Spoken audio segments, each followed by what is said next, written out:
Okay, let's unpack this. If you've ever downloaded a fitness app let's be honest, who hasn't? You've probably experienced this cycle. You know, the initial excitement, maybe a few weeks of consistent use, and then, well, crickets. The icon just sits there. Fitness apps are everywhere, billions downloaded, yet long-term loyalty feels like hitting a real fitness plateau, really hard to get to. It is. It's a massive challenge for the companies building these apps. And frankly, a fascinating puzzle for, anyone trying to understand human behavior and technology. This deep dive is all about cracking the code on why users stick with a fitness app long term, not just why they download it on a whim. Right. It's the difference between just swiping and actually committing. Exactly. A committed relationship with your workout tech. And our source today takes a really smart multi-study approach to tackle this exact problem. Yeah. A recent analysis looking beyond the hype. Seeing what factors truly drive sustained engagement and loyalty. Think of this deep dive as getting a shortcut, a guided tour through the key insights unearthed by this important research. So let's start with that core issue you mentioned, huge gap between adoption and retention. Right. It's like that New Year's resolution crowd hitting the gym only for it to empty out by March. Precisely. The paper frames this as a significant managerial dilemma and an academic challenge.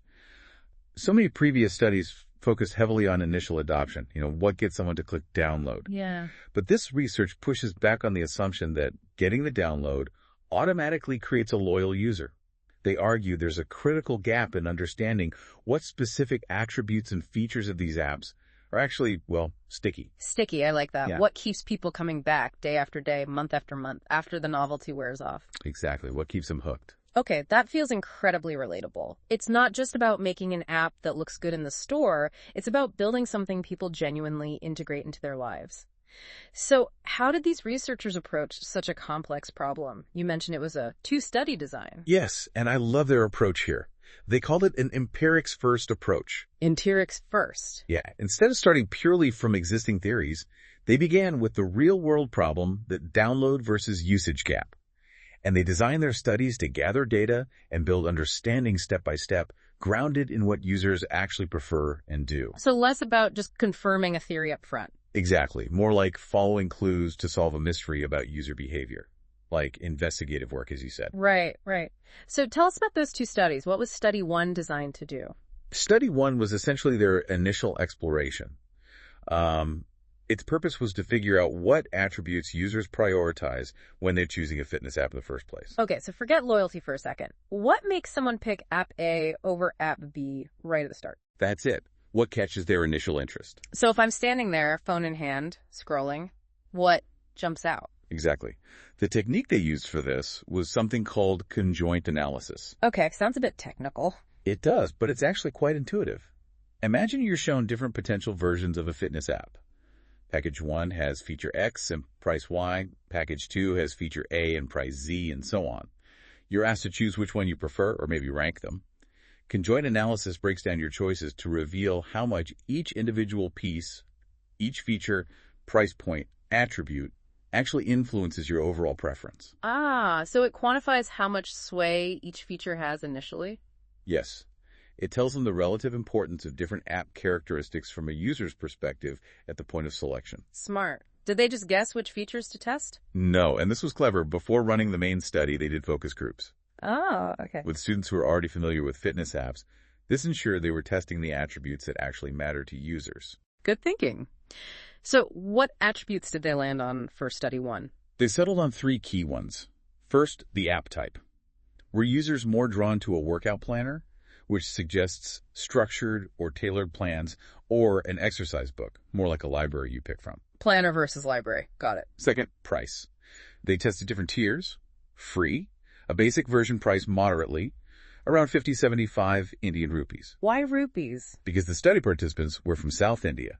And then a premium version, a bit higher, 100-150 rupees. Okay, price. And the third? And third, demonstration quality. Did users prefer seeing exercise instructions with just text and pictures, or with text and videos? Makes sense. What it does, how much it costs, how clear it is. Okay, so study one maps out initial preferences. What about study two? This gets to the loyalty part, right? Precisely. Study two is designed to bridge that gap. It takes those initial preferences from study one and investigates how they actually translate into actual ongoing usage over time. So moving from what people say they like to what they do. Exactly. From stated preference to demonstrated behavior. And how did they analyze that leap? From perception to consistent use. For study 2, they gathered data from a larger group of students and used a statistical method called structural equation modeling, or SEM. ACM, okay. If conjoint analysis helps understand preferences by breaking down choices, SEM helps understand relationships by testing how different factors influence each other. They use SEM to test a specific theoretical model, linking app attributes, user perceptions, their intentions to use the app, and ultimately, their continuous usage. Okay, so this is where the established theories come in to help frame those relationships. What were the big theoretical models they used to guide study 2? They integrated 2 main theories to build their research model. The first is a powerful one, Task Technology Fit, TTF. TTS, Task Technology Fit, sounds like. Is the app the right tool for the job I'm trying to do? Exactly. That's the core idea. TTF measures the degree to which the features and functions of a technology, the fitness app, align with the requirements of the user's task. Which is getting fit, basically. Right? Achieving their fitness goals. Think about it. If your goal is to build muscle, does the app provide structured weightlifting plans? If you're training for a marathon, does it offer running schedules? An app with high TTF fits seamlessly into what you need to do to achieve your specific goals. Theory suggests that when the tech fits the task well, it enhances your performance and feels more usable, making you more likely to stick with it. Okay, TTF is about the app being a genuine helper for my specific fitness journey. What was the second theory? The second is a well-known framework, the Unified Theory of Acceptance and Use of Technology, UTAU. UTU, heard of that one? Yeah, it's pretty standard. They pulled key concepts from Utah that were most relevant here.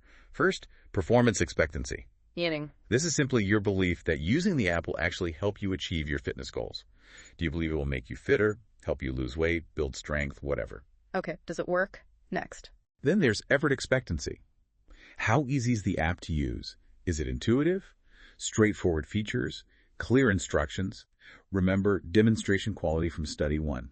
That feeds into this. How easy is it? And the last one. And finally, facilitating conditions. Do you have the necessary resources or support to use the app effectively? Like, does my phone work with it? That, but also things like technical support from the app maker. Clear onboarding, knowing where to go if something goes wrong, the practical stuff. So believing it works, finding it easy, having the support I need. Makes sense. Yes. Now, interestingly, they specifically mention they excluded the UTAT concept of social influence in this particular study's model. Wait, really? No social influence, but so many fitness apps have community features, challenges, leaderboards. Isn't social pressure or support a huge motivator? You've hit on a key point, and the researchers absolutely acknowledge this. Their model focused on the individual's relationship with the technology itself, how initial preferences and perceptions drive continuous use. They note that social influence is absolutely relevant, particularly for later engagement within communities built around the app. But for the scope of understanding the core individual tech-use relationship based on initial interaction, they decided to keep the model focused on these other factors. Okay, so it's a limitation, but a deliberate one for this study's focus. Keeps it tighter. Right. It narrows the scope. That makes sense from a research design perspective, even if it leaves a tantalizing question for future work. Okay, so with TTF and those key UTAT-U components guiding study 2, what specific relationships were they trying to test? What were their hypotheses? Based on the theories and study 1, they laid out several specific predictions they tested. First, H1. They hypothesized that TTF would directly lead to more continuous usage. Logical, right? If the app fits your task, you use it more. Makes sense. H2. They also predicted that TTF would influence performance expectancy. If an app suits your task, you'd expect it to help you perform better. Okay, fits task, expect good results. H3. They hypothesized that effort expectancy, how easy the app is, would lead to a stronger behavioral intention to use it. Easier tech should make you want to use it more. Easier want to use it, got it. H4. Similarly, performance expectancy, believing it helps you reach goals, would also lead to a stronger behavioral intention. Believing it works should make you plan to use it. Believing it works, more want to use it. Okay. That's H5. They hypothesized that facilitating conditions that support and resources would directly influence continuous usage. Fewer hurdles should mean smoother ongoing use. Support, excuse it. And finally, H6. They predicted that behavioral intention, your plan, or desire to use the app would directly influence actual continuous usage.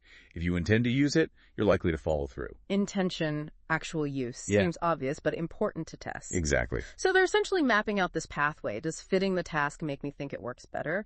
Do ease and effectiveness make me want to use it? And do wanting to use it and having support actually make me keep using it? It's a detailed picture. Precisely.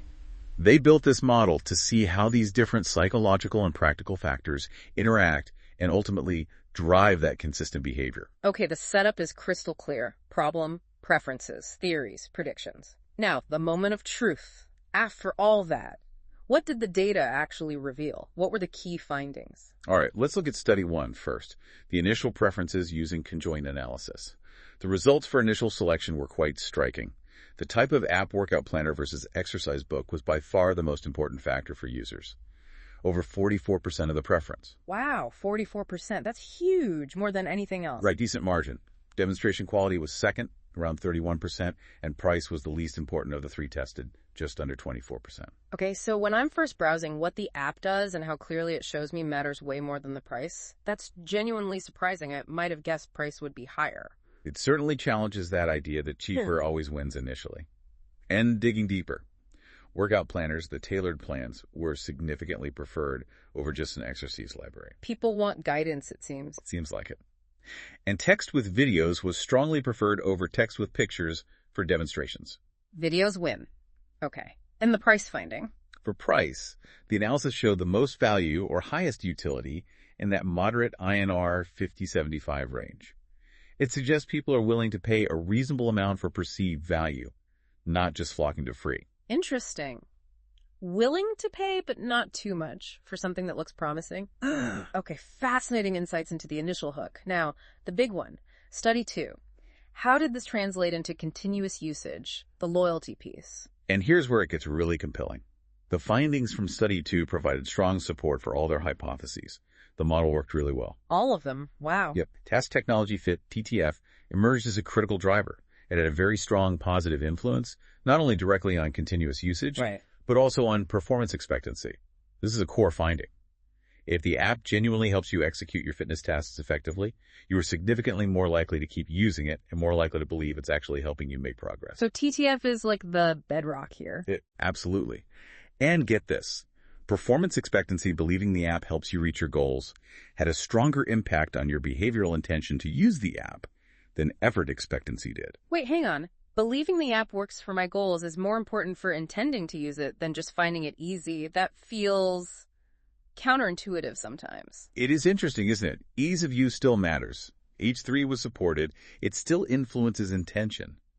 But the perception of effectiveness seems to be the bigger motivator for planning to integrate it. So if I don't think it's actually going to help me get results, how easy it is becomes less relevant for my intention. That seems to be the implication. And then, both behavioral intention, your plan to use it, and facilitating conditions having the support directly and significantly predicted continuous usage. H5 and H6 were supported too. So intention matters, and practical support matters for actually doing it. Exactly. If you intend to use it, you likely will. And if you have the tech support compatibility, those practical things remove barriers and make it easier to continue. Okay, so overall, how much did this model explain? Overall, the researchers found that these factors, TTF, effort expectancy, performance expectancy, facilitating conditions, and behavioral intention together, explained over half. 55.2% of the variance in why people continue using fitness apps. Wow. Explaining over half of why someone sticks with something complex like a fitness routine via an app? That's powerful. It's pretty robust for explaining a complex user behavior like this. So pulling all these findings together, what does this mean practically? What's the big takeaway for, someone using a fitness app or for the people building them? Yeah, for developers, the message is crystal clear. Getting the download is just step one, the absolute first step. Right. Not the finish line. Not at all. Sustained loyalty isn't built on flashiness or being the cheapest option initially. It's built on designing an app that deeply resonates with the user's fitness journey. Personalization is paramount. Features that enhance that task technology fit. Customized workout plans based on your goals, adaptive programs, effective goal tracking. Making it feel like my app. Exactly. Even gamification elements like badges or leaderboards that make progress feel tangible. These are crucial. They make the user feel the app is their tool. helping them achieve their specific objectives. That boosts perceived effectiveness, that performance expectancy. And makes the app feel essential. Right. Second, intuitive design and clear content are essential, especially for reducing effort expectancy. Easy navigation, clean interface, and high-quality demonstrations, especially videos, as Study 1 showed. Make it easy. Don't make me think too hard when I'm already tired from thinking about working out. Precisely. If it's too hard to figure out, you're less likely to stick with it, even if you want to use it. Okay, personalization, ease of use. What else? Don't neglect the support structure. Facilitated conditions aren't just checkboxes. They're critical for retention. Reliable tech support, broad device compatibility, clear onboarding. These remove practical barriers that can easily derail continuous use. The practical stuff matters. A lot. And finally, while price wasn't the top initial driver, finding that balanced, moderate price point is important for perceived value. It suggests users aren't just looking for free. They're looking for value that matches a reasonable cost. So it's really about building a foundation of real utility and a smooth experience, not just flashy marketing or low prices. It's about enabling the user's success. That sums it up perfectly. And theoretically, this study does important work too. It validates that models like TTF and UTATs, often used in workplace settings, are highly relevant for understanding consumer mobile tech use, especially digital health. So these theories work outside the office too. Yes, and it reinforces that perceived value in an app isn't just functional tracking reps, but also emotional, through things like feeling motivated by progress or gamification. Okay, that's a really thorough picture. But like you said, no research is perfect. What did the paper highlight as limitations, areas still needing exploration? They were quite clear about the limitations. First, the sample. Primarily students from one specific region, South India. Right, so how well does this apply to, say, older adults in Europe or North America? Exactly. It limits generalizability. User needs and tech habits can vary greatly. Second, the time frame.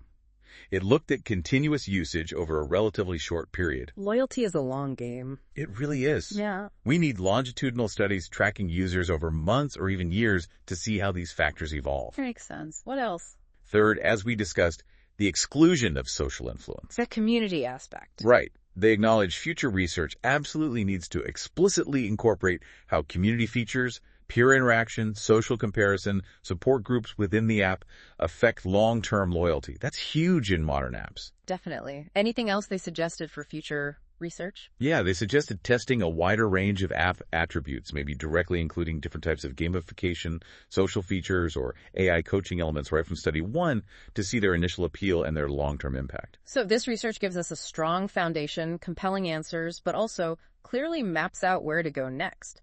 Absolutely. It confirms core principles apply and points to the most influential factors so far, while being honest about the complexity and the need for broader, deeper research. If we connect this back to you listening right now, it's a powerful reminder, isn't it? Finding a fitness app you'll actually stick with isn't just about cool features or the lowest price. It's about finding one that genuinely helps you do what you need to do for your goals, that task technology fit. Yeah, and one that's easy enough that it doesn't become another chore and is reliable when you need it. Empowering your task. This deep dive really shows us that sustained loyalty isn't magic. It's driven by creating an experience that truly aligns with user tasks, feels effective and manageable, and is well supported. It's about building that sustainable relationship through smart design, not just being the flashy new thing. Couldn't agree more. So here's a provocative thought for you to mull over. Think about the fitness apps you've used, maybe ones you abandoned, or maybe the one you actually stick with now. Why did you stop using the others? And what is it about the one you use consistently that makes it different? Does it genuinely help you achieve your specific goals? Is it easy to navigate even when you're tired? Have you ever needed support with it? How well do your own experiences line up with what this research found, that task technology fit, the perceived effectiveness and ease, those facilitating conditions? What really stands out to you about your own app loyalty?